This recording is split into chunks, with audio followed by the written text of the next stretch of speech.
Hi, everybody. We would like to welcome everybody to our TGSD talks, which we have organized together with MODINT Credit Finance.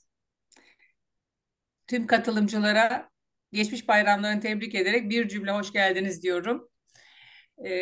We have decided to organize this TGSD talks with France together because we are seeing that there has been a major trouble going on in the business due to all the changes of the recent geopolitical risks, damages of the decreasing demand, and the dramatic change of consumer behavior during the pandemic and afterwards.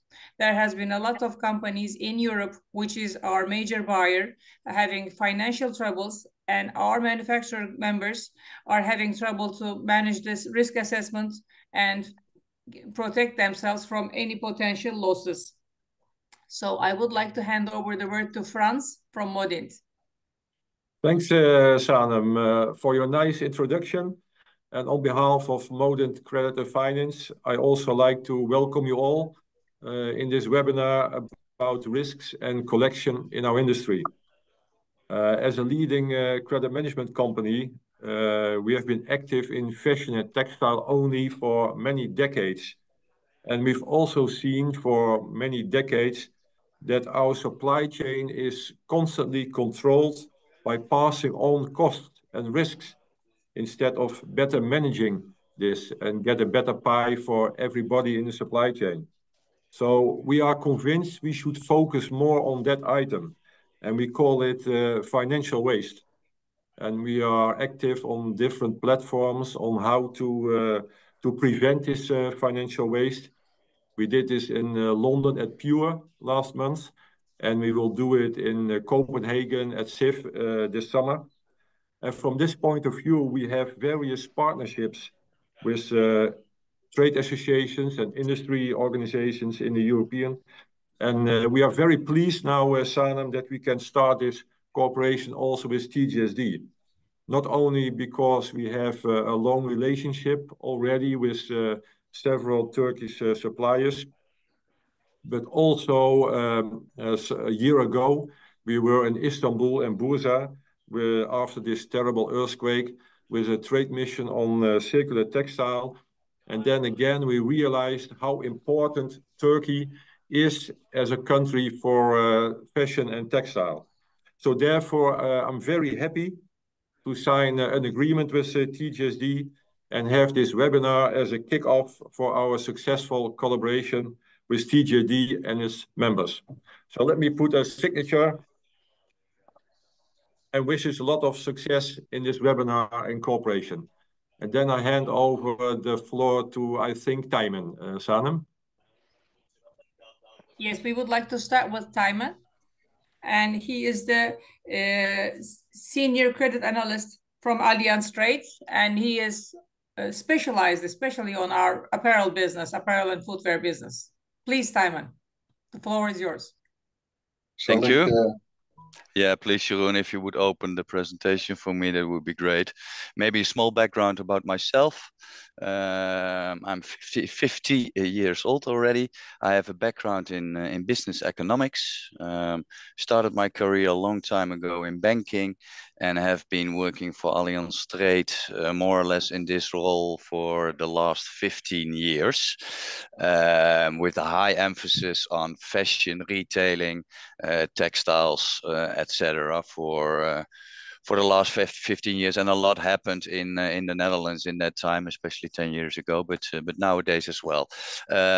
It's my objective to give in a short version the current status and the situation in the Netherlands. First of all, the country, and then specifically more in retail and fashion retailing. And I think that the trend that I'm going to show you over here is more or less pretty common in Western Europe. Of course, you will have some deviations among the countries, but the trend will be more or less the same. Okay, let's go back. And the first thing, if you purely look at the Netherlands and the GDP growth, so how is the whole economy as a country? How is it doing? Well, in one vision, you can see it over here. 2023 has been a difficult year. 2020, of course, was the COVID year. There you see the big decline. Then the years 21 and 22, you see some growth. Because that was more or less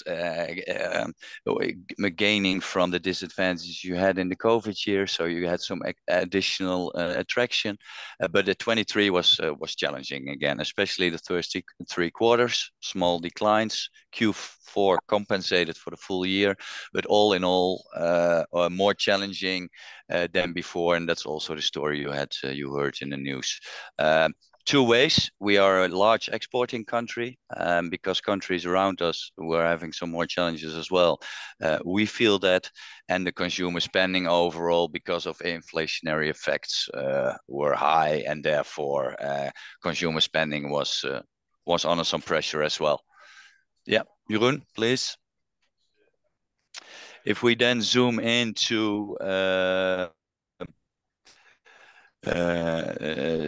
Dutch retail, Jeroen, can you go to the next one? Thank you. Yeah, this one. You see the next slide. This one, yeah. Yeah, now I see the next one. Thank you very much. I'm sorry it's in Dutch over here, but I will translate it for you easily. This is the total revenues gained for the whole Netherlands, and its growth figures or negative growth figures year on year. The light blue is the total revenues generated by all retailers in the Netherlands. The dark blue is the volume differences between the years. So what you see over here is that the total revenues or the total generating sales in Dutch retail grew, but it only grew by pricing effects, because as you see, the volumes declined by several percentages. This is a picture you see mostly overall retail, and this one is just all subgroups of retail combined. And the whole retail just grew by 5.6%, 8% price increases, and volumes were down by 2.4%. That's a trend that you will continue to see in the next slides as well. Please, Jeroen. If you then zoom in a little bit further, now here you have some specific, and that's for you guys probably interesting. The Dutch word kleding is clothing, and there is fashion, clothing, textile. Those figures are combined. What you see over here on the left picture, you have the total revenues generated by kleding. The revenues, they grew by 4%. But again, over here, and that you see on the right side, the clothing pricing was up 7.7%, which means that volumes declined as well to 3.7%. So what you see in both the total retail and the fashion retail, and it's not only retail, but it's also in vast majority of the wholesalers, you see still some turnover growth. But that's only due to pricing. And what's the consequence of that? That the margins are declining substantially. So there is pressure on profitability. And in fashion, that was one of the, I think the number 3, if I have to look on the subcategories, I think consumer electronics and living and furniture were hit the hardest, but fashion was also impacted. Next slide, please, Jeroen. Yeah, this is the number of insolvencies purely on the main streets, shopping areas in cities and villages, etc. Please, although the growth is significant in 2023, it's still not on the pre-COVID levels, I think. Of course, there is gradually some rise in it, but I spoke to my manager yesterday, and we are still a little bit surprised that it is all more than manageable so far. Of course, we did have some names last year, and pretty big names that went insolvent. But overall, if you would have asked us, let's say 12 to 18 months ago, we would have pictured a worse situation as we speak. So we are still okay with that, despite the significant rise. Please be aware that the very low insolvencies of 21 was purely due to the subsidized environment that we were living here in the Netherlands, because our government spent a lot of money on subsidizing things. Main reasons for the gradual pickup is the COVID-19 tax debt. I will come to that in a minute. The energy crisis, high inflation. Yep, Jeroen?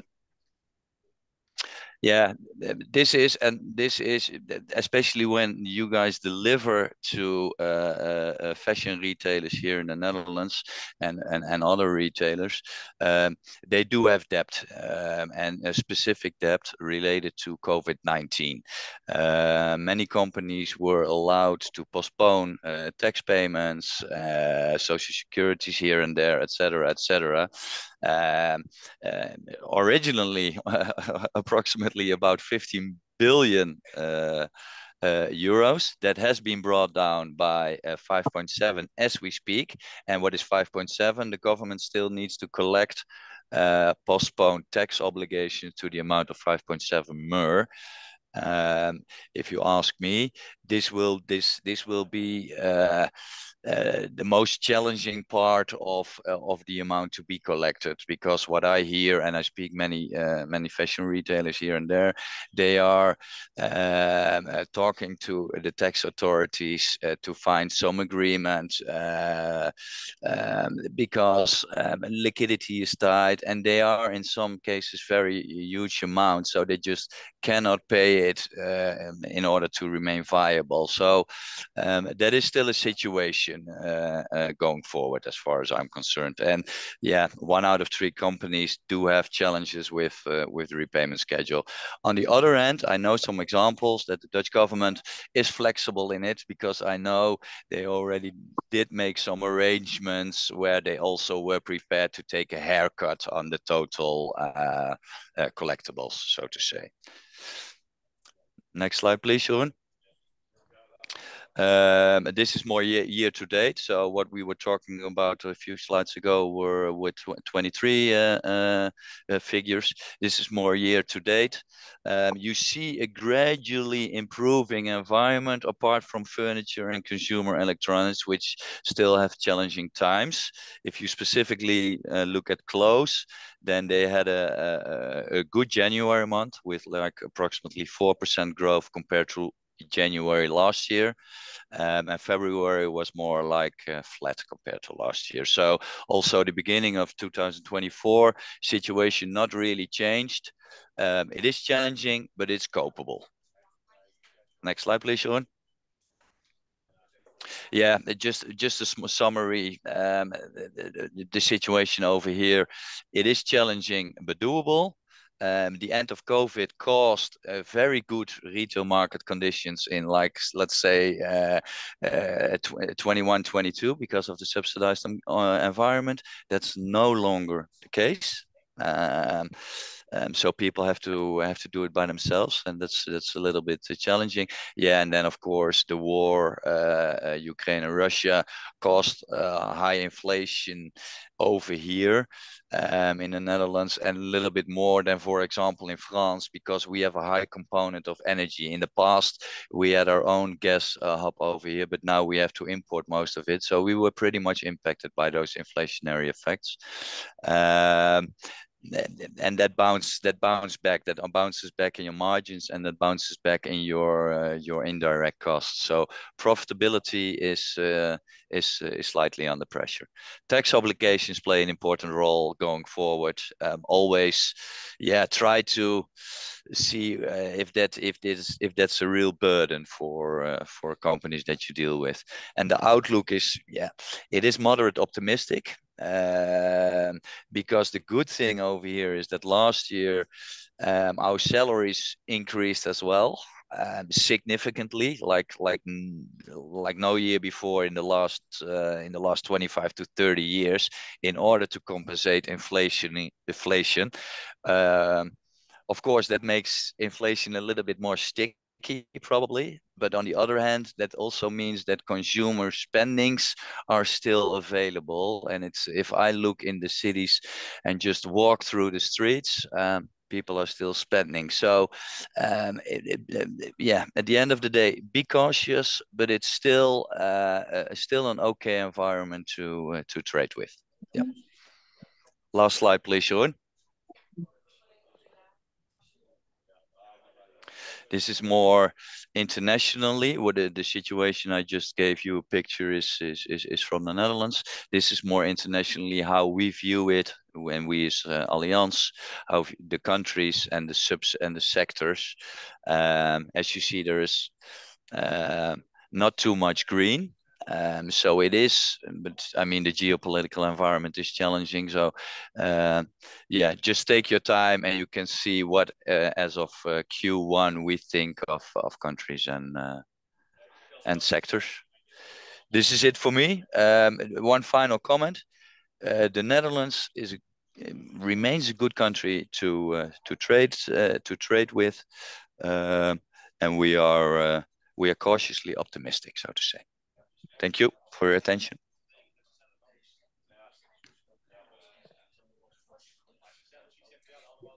We thank Tayman for this nice presentation. We will have a questions and answer session. We would like everybody to put their questions on the chat room so we can actually coordinate the answers at the final section. And now we would like to continue with Mr. Wolfgang. Yes, thank you very much. I'm just looking for the presentation. Okay.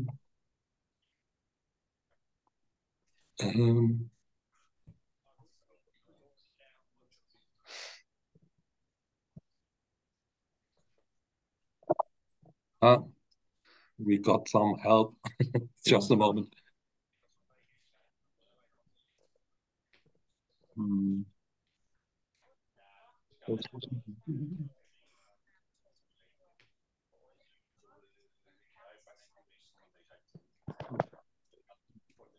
Okay.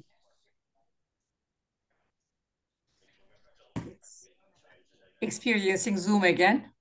Yeah. Here we are.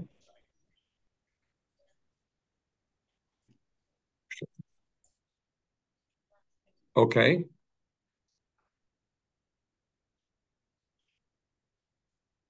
Okay, thank you very much. Well, we start. My part is to tell you something about the DACH region, which is Germany, Austria, and Switzerland. And therefore, first of all, I will say something about myself. I'm a lawyer. I have over 30 years experience in the apparel sector. And I'm the in-house lawyer of the German branch office from MODINT Credit Finance.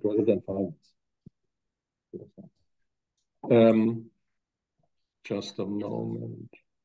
Okay, next one. So the DACH region is a very sought after export region in Europe. We have an area of about 482,000 square kilometers, inhabitants about 100 million, fashion retailers around about 19,100, and apparel sales over 46 billion euro. So it's really an interesting region for you guys, I think. So I will start, or I will concentrate on Germany, because Germany is the leading part in these three countries, and the problems in Germany are similar to the problems in Switzerland and in Austria. So we had in the last years the major headaches in the fashion markets. You see it headlines here, with lots of insolvencies of the great retailers. First of all, our evergreen Karstadt Galeria Kaufhof, which is still in discussions, and other great names which we never expected that they will go to insolvency. So by all this news, you should never forget that the glass is not half empty, it's always half full. So you have to see how the special regions in the several countries looks like. I show you here a picture about the purchasing power in Germany. You see, we have 16 countries, and the purchasing power in Germany is located in several regions. And every region has its own, we say in German, Platzhirsche, we would say it in English, top dogs. And these top dogs are mainly SMEs, which are very important for the retail sales in these regions. For example, I have put together here 21 of these top dogs in the German market. And you see this 21 top dogs are staying for 1 billion euro apparel sales. There you see that these are the interesting keys or the interesting partners for you to make business with them.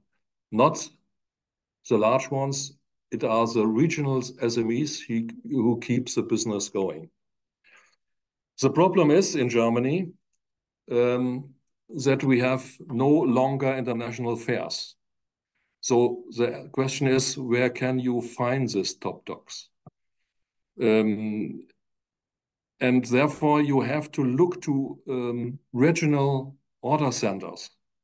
And there is where fashion is going, and where fashion will be ordered also in the future. You see on the next sheet, we have in Germany 8 such centers all over the place, and that's the points where you have to look for. So that's a short thing about the market, but now the DACH region is only fun if the revenue is right at the end of the day. And therefore you need to know the stumbling blocks that the laws of the region put in your way. And in general, you must know the laws tend to focus on the interests of the debtor, not the creditor. That's very important for you. And therefore, you have one or the biggest stumbling block in case of insolvency of your customer.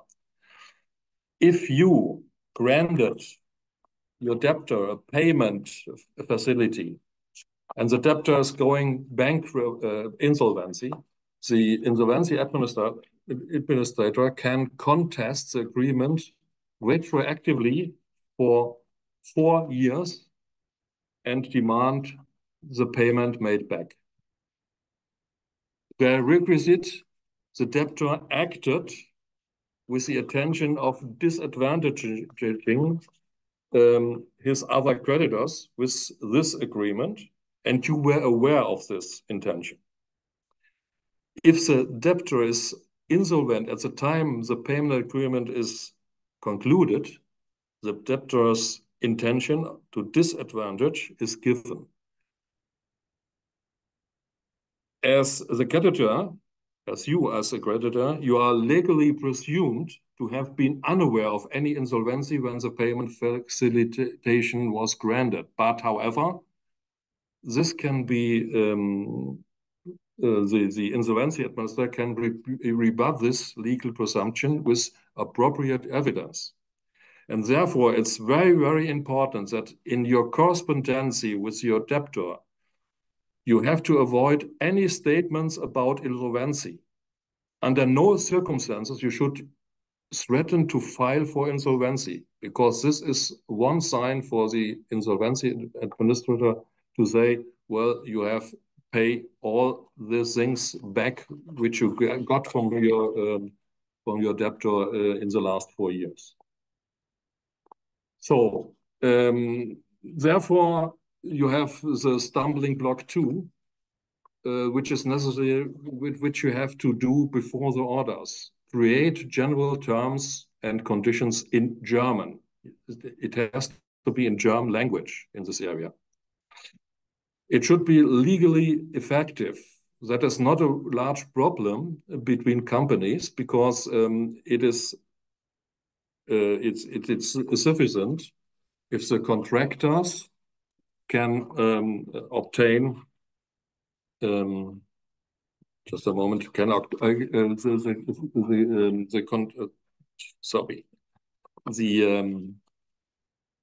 a moment. Okay.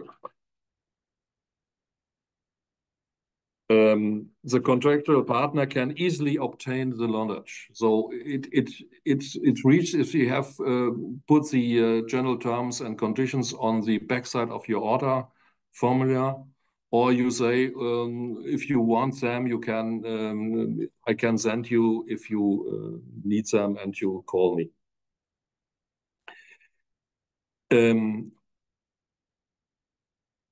Agree on Germany law.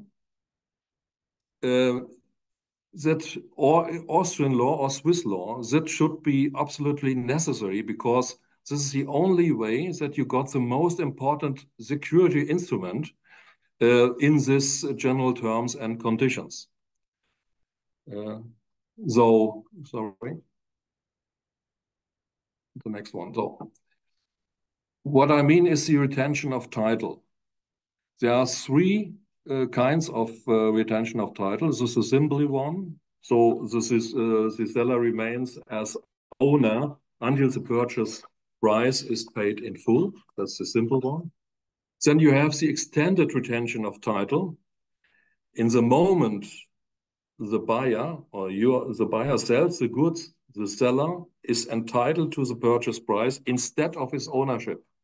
That is very important in case of insolvency, because if you say, I want to have my goods back from the insolvency administrator, and he says, well, there are no goods in the storage, then you can say, okay, then send me the price that the insolvency administrator has in his cash of these goods, because I had extended retention of title. It's very, very important. And the third one is overall retention of title. The seller remains as owner until all claims arising from the business partner relationships are settled. In case of insolvency of the buyer, the seller has the right of selection against the insolvency administrator. And all the 3 forms can be agreed in Germany. That is very, very important and very for your business. So the stumbling block 4. What have you to do during the order, also for online orders? Very important, you have to know what's the name of your contract partner. It looks simple, but in my experience, often we have the case that nobody knows the exact name, who is my partner who wrote the order formula. The next thing is, what's the name of the company? The next one is, what's the legal form of this company? And then who is the owner or managing director? And you need, therefore, in Germany, the last name and first name and no shortcuts. And I would say it is so important that you should check the identity of your contract partner by presentation of its identity card. So, stumbling block 5. Before you make the order confirmation, you should verification of the new customer by credit report. Every euro you spend here ultimately saves a later total loss. In case of credit insurers, you should the limit inquiry, to do the limit inquiry. And after that, you make order legally binding with order confirmation. So block 6, in case of due, the debtor is in default on the due date. No reminder is necessary between merchants. It is, if you say you have to pay in 30 days after the bill, then this date is the date of default. From this point onwards, the debtor is obliged to compensate the damage. In principle, this also includes collecting costs. But the last point, it's politically correct, however, to do 3 dunning letters. But it's not judicial, it's just political correctness. So, in case of collection in Germany, out of court, you have written and telephone reminders from debt collection partners. And if it goes legal, you have 3 steps. First of all, the court order, in German Mahnbescheid. That is a dunning letter from the court, which forces and says, well, you have to pay now, and if you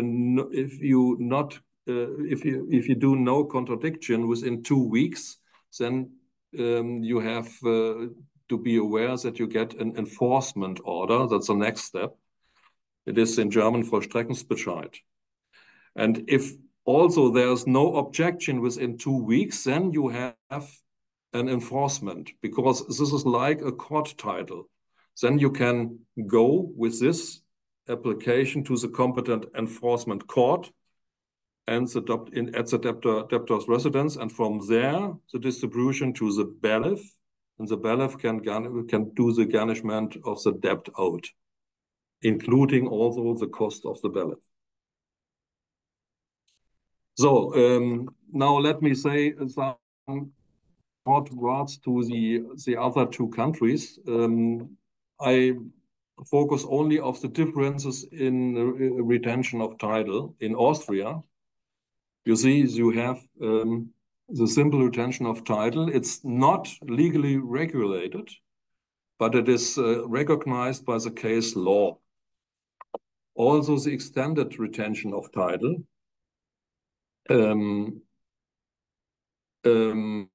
But this, if you have done this in your contract with your partners, it must be noted in the buyer's books. If not, then it could be difficult to get it in the case of insolvency. Overall retention of title is not recognized. That is not possible in Austria. And at the last point, as in Germany, the collection costs are to be replaced as a damage in case of the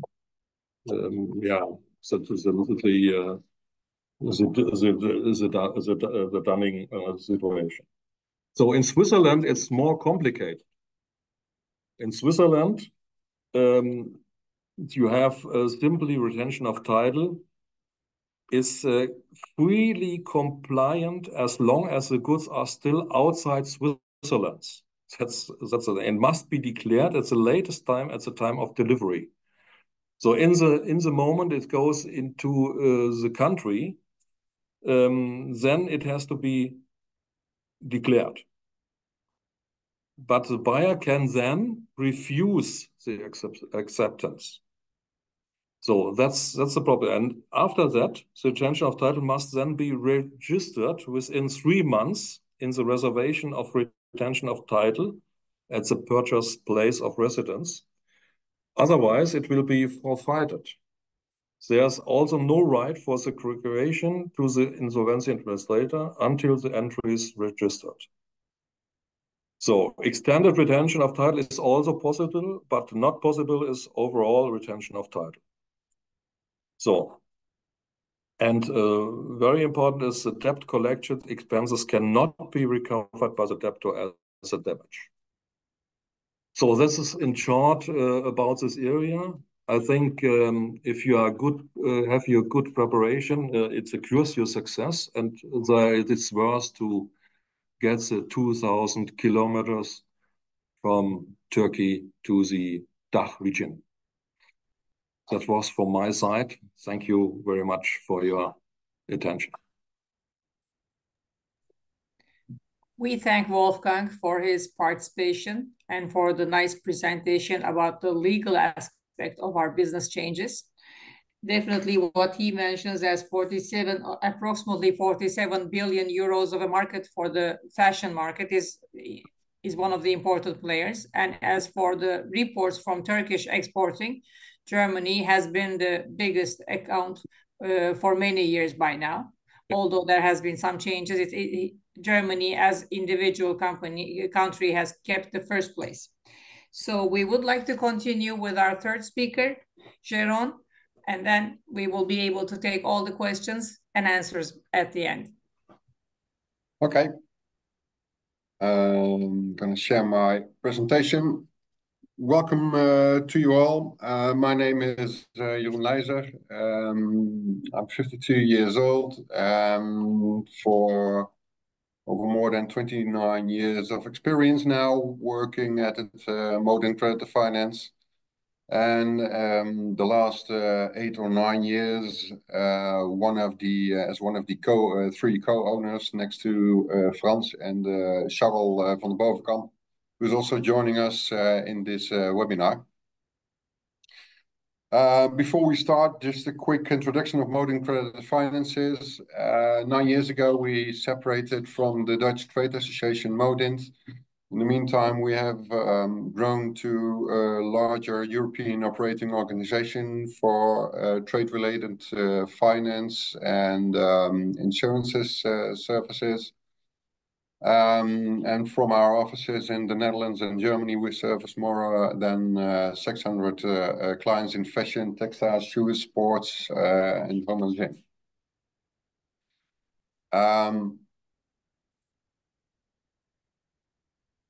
Well, our core business are accounts receivable management, debt collection and trade credit insurance, which we do together with Allianz Trade with a specialized product policy insurance product. And we also provide credit checks, legal support, and supply chain finance. And as a specialist internationally in the fashion and textile industry, we understand the market quite well. And our substantial database of companies in the retail industry is unsurpassed and really unique. But to understand the state of fashion in Western Europe at the time and at this moment, let's take a look back at the development and results of fashion in 2023. Tijmen also gave some insights and some figures. The non-food retail in general showed an increase of sales by 5.6%, but the volume decreased 2.4%. And if you can look into fashion in general, last year, sales were growing up to 4.4%, but the volume, although the volume was 2.8% less than in the year 2022. So for fashion, we expect a growth for this year of 3% in sales, but that is compared with 2023. But that will also mean that we will, in this year also, we'll see a decrease in volume. Looking into web stores, we see a small growth, but multi-channelers, as you can see, will have to do their utmost to achieve a positive result in growth. And of course, web online stores traditionally have to contend with a high fulfillment cost due to a high return rate. So we expect also there some difficulties. The next bar shows the day sales outstanding in the world, and all in the parts of the world. And day sales outstanding, just for the persons who don't really know what DSO is, day sales outstanding. That's a measure of the average number of days that it takes a company to collect payment for a sale. As you can see, the DSO increased on average worldwide by 3 days to 59 days. And actually in Western Europe, in Q4, as you can see, these are the figures of Q4. We're rising up to 68 days.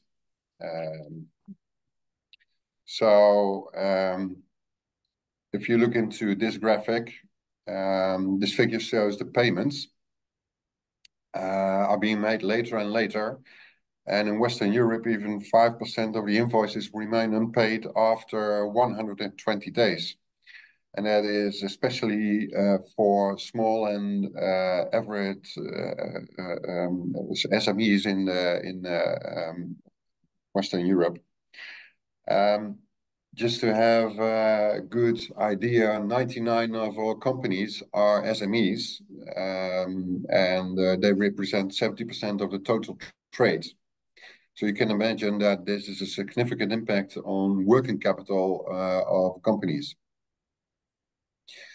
So this, it's expected that late payments will increase substantially. That is what the most of the companies do expect. They are suffering from later payments. As I said before, this causes more working capital issues and increasingly difficulties to pay suppliers on time themselves.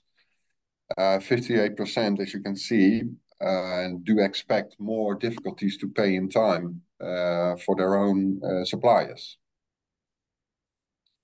Well, to prevent late payment, prepayments are the most wanted measures been taken. But not every company is able to pay up partly upfront or in full even in front. Therefore, it's wise to use other instruments like credit checks or even trade credit insurance. In the Netherlands, Tijmen showed also these figures in retail of last year. In 2023, we had some smaller and larger insolvencies, 238 in total. But with a growing expectation of 38%, you can imagine that these are, of course, not the expectations. 470, 460, 470 companies in retail will be in insolvency.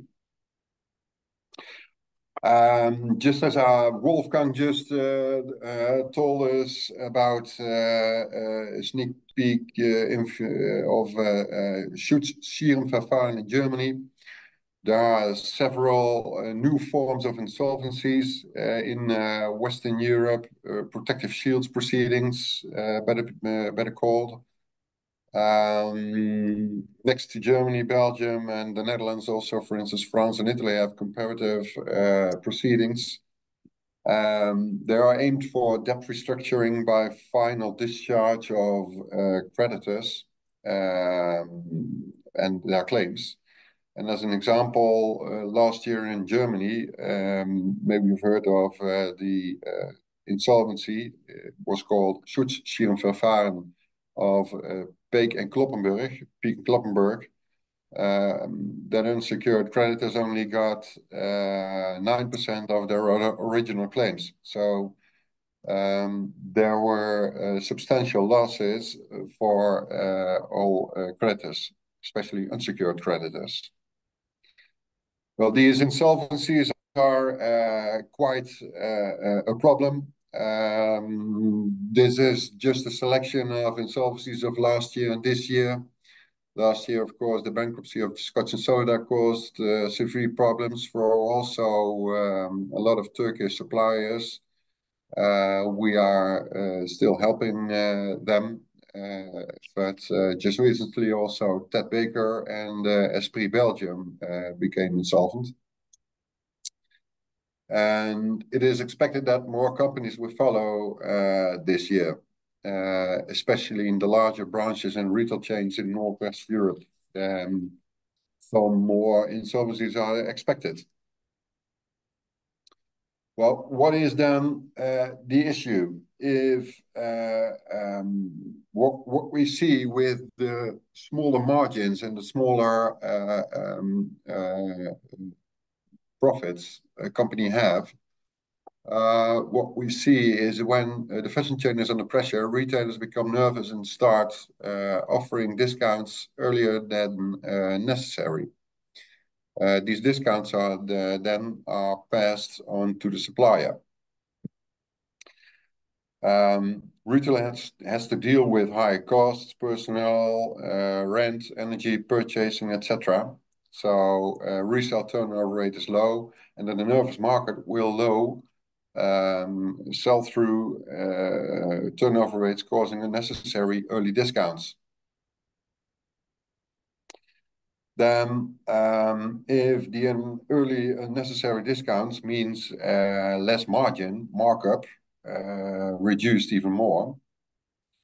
So then retailer is going to shift this margin reduction to the supplier, to the brand, and the supplier shifts pressure towards the producer, cutting costs and cheap production. This is a way of doing business. Every part of the supply chain is looking only for taking care of themselves and not looking into the supply chain itself and work together to have a better margin. So what is happening? That insufficient measures to get business paid, and the main cause for bankruptcies, as well as retailers, brands, and producers. Write-offs will rise in 2024. Investing in circular textiles also means preventing financial waste, and improving your debt risk management by adequate accounts receivable management and credit management will help you to obtain the margins you aim for. Then, of course, better financial management and a grip on debt risks, the right financing and legal aspects of business are also contributes substantially to the prevention of financial waste. Preventing write-offs on business partners, knowing who you're doing business with, limits your losses in turnover. Secure your legal position with your business partners, proper legal framework in contracts and in the terms and conditions. You have to make sure you have a retention of title. As Wolfgang just explained, in several insolvencies, we see the lack. What are the consequences of the lack of good retentions of title? Inadequate accounts receivable and debt management. Optimize your strategy and secure follow-up. Ensure no business has been paid by, for instance, a credit insurance. A trade credit insurance don't, and of course don't. You have to hand over your debt collection in time.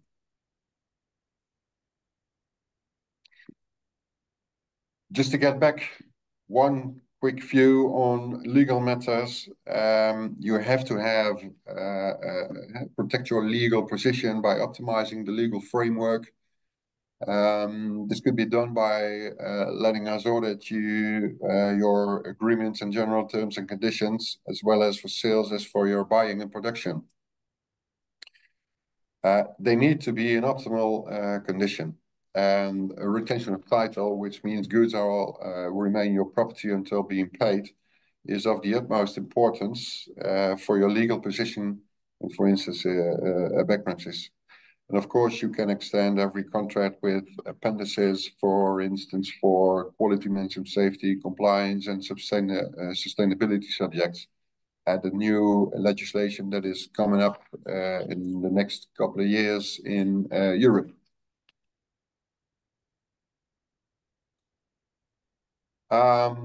For debt collection, to achieve the best success in debt collection afterwards, it's extremely important to have an adequate credit management strategy. And you have to have your complete paper trail in order, well documented and properly filed. The success of our debt collection, or debt collection in general, is partly depending on how cases are filed.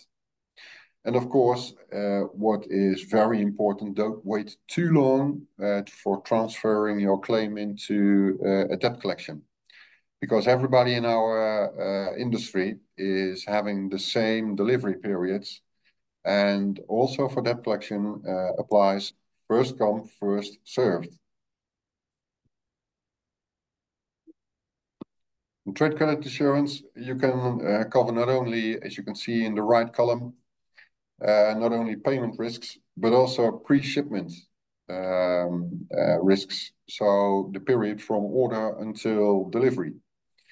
You can also insure prepayments for your suppliers.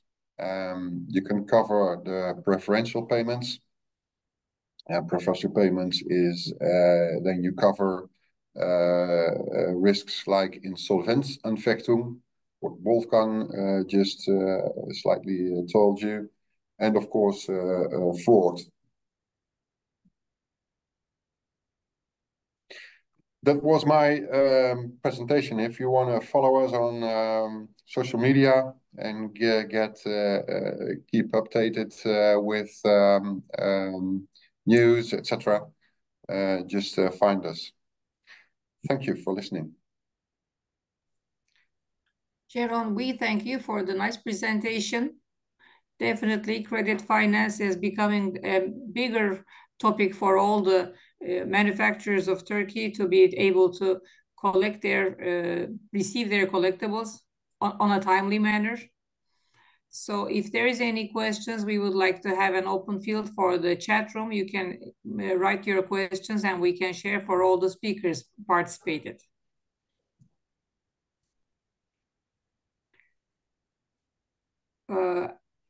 At first, I have one for Tayman. I would like to ask about the trade credit insurance, because as a Turkish manufacturer, we normally use Exim Bank, and they have a trade credit insurance system as a standard. And in previous contact with different insurance companies, it has come up, is there a minimum value that an insurance policy can be established for a trade credit insurance? No, there is no minimum. For yourself, it's going to be attractive when there is a minimum, but from our side there is no minimum. And to be honest, in a decade ago we had more or less one standardized project that has been evolving as well over the years, so we can more customize in what we offer regarding the different type of products of trade credit insurance. There is not a minimum, because especially here in the Netherlands, as Jeroen also mentioned, our SME percentage of total generating units is large. So we have a large number of SME customers, and especially in countries like us, it's not good to have a minimum. So for us, there is no minimum. especially the last couple of years, the products have been customized. So yeah. I think also for Turkish companies, it's that there would be no minimum. Thank you. And for Wolfgang, I would like to ask, of course, when there is an insolvency situation, everybody is looking for the ways to collecting their debts and go for the legal aspects and all the other procedures. But before any such bad incident happens, let's say, what would you suggest as a preventing legal counseling? In short, like major top points from your. Yeah.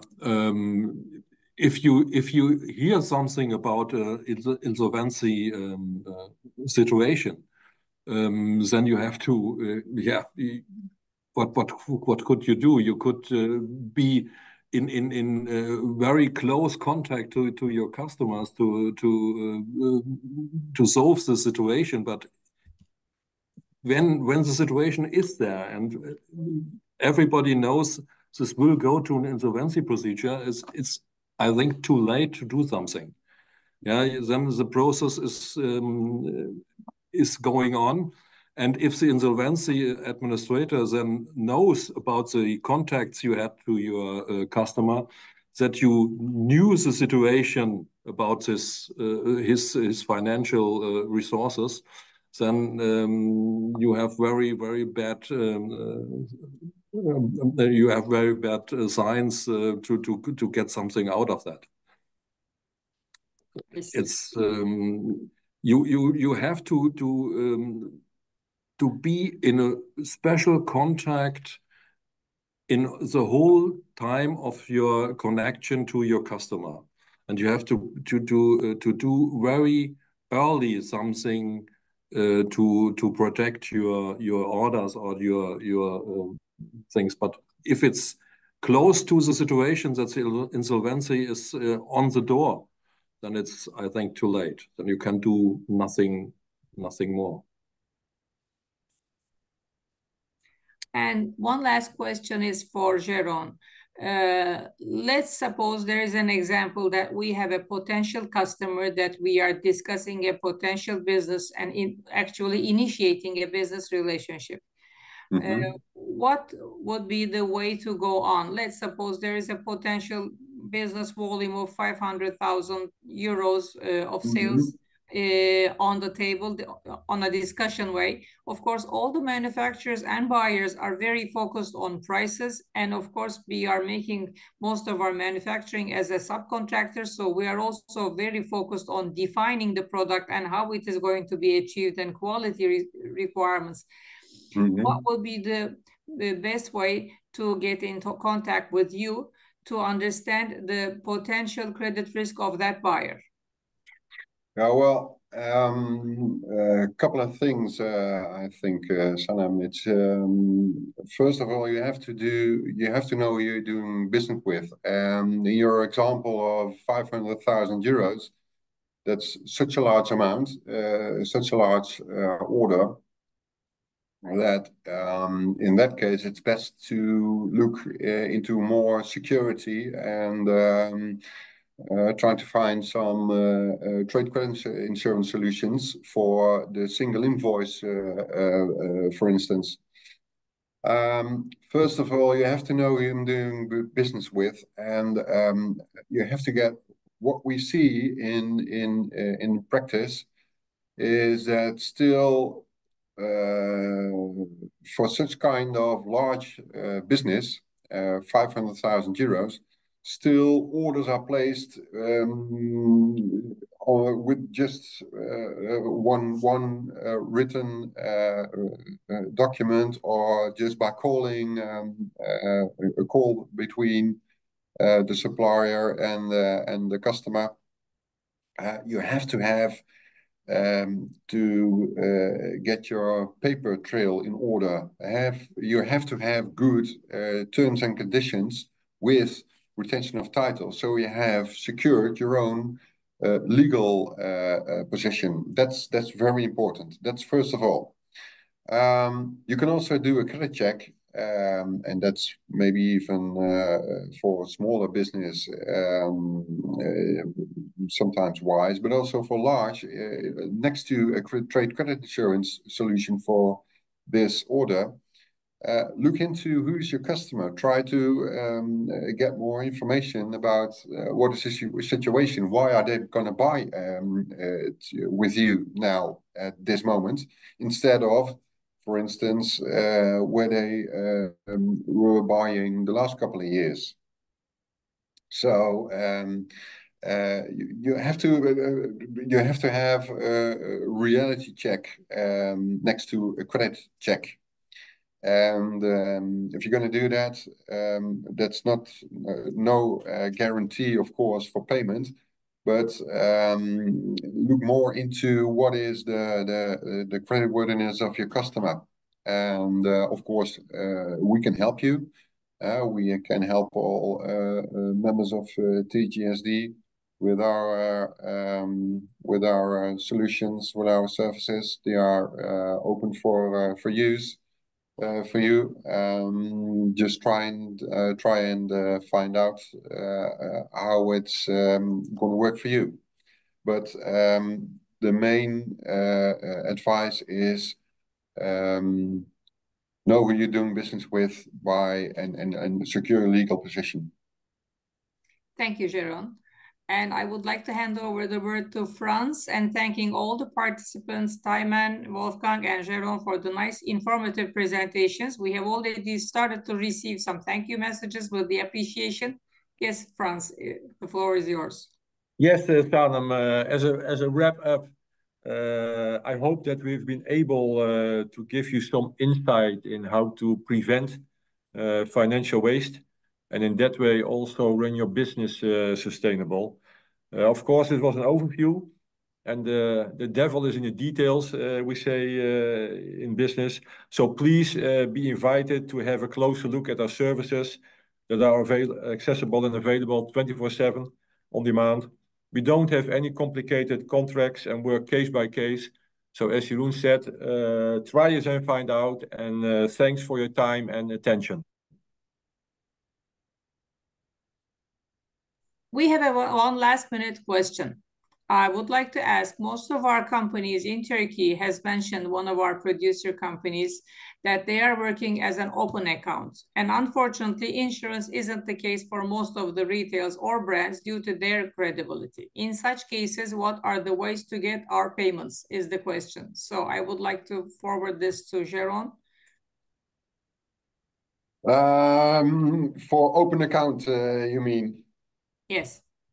Well, open account business is always more tricky, I think, than normal. But we can see what we see. Open account business is what I said, more gives more risks to companies. So it's not always advisable to do business like that with your customer. If I may add on, Sanem, of course, open account always has some risks, but I would say please have it checked by us. We know a lot of retailers and debtors, and in our database we have this payment information for many years. And overall, our advice is don't wait too long with action. Exactly. Thank you. So we would like to meet again in another TGSD talks in the future. For any further comments and questions, you can contact our association or MODINT Credit Company. Have a nice day. Yep. Thank you. Thank you. Thank you all. Thank you.